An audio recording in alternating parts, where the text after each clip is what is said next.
రైతులు ఆరుగాలం కష్టపడి పండించిన పంట చేతికి వచ్చే సమయంలో తుఫాను రైతులను నిండా ముంచేసింది.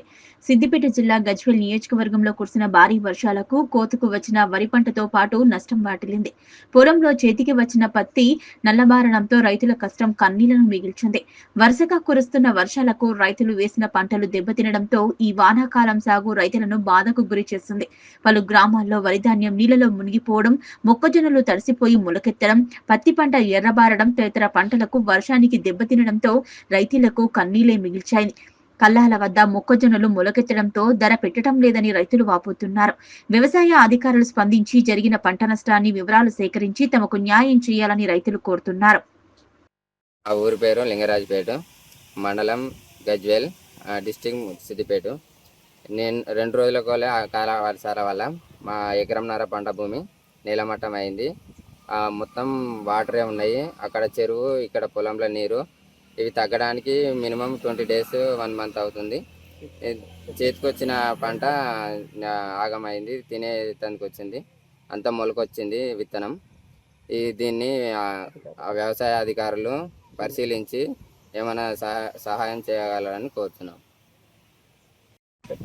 గజ్వేల్ మున్సిపాలిటీ ఏదైతే గత 2 రోజుల నుండి అకాల వర్షాలు, ఈ తుఫాన్ కారణంగా రైతుల యొక్క చేతికొచ్చిన పంట పూర్తిగా నేల కొరిగి రైతుకు తీరని నష్టము, చెప్పుకోరని బాధలో ఈ రైతులు ఉన్నారు.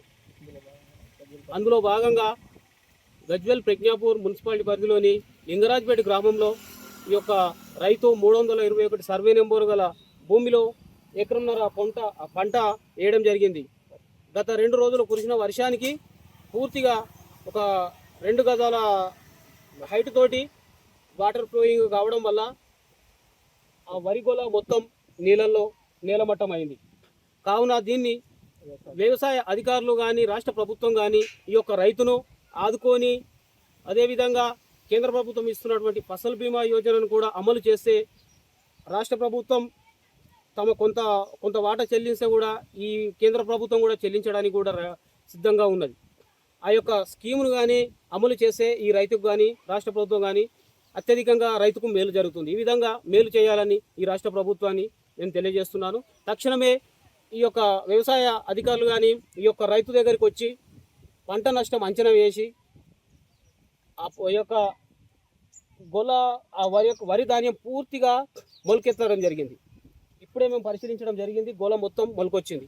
దానిని వారే తీసుకోవాలని, వరి ధాన్యాన్ని ప్రభుత్వమే తీసుకోవాలని, నేను తీసుకొని ఆ రైతును ఆదుకోవాలని తెలియజేస్తున్నాను.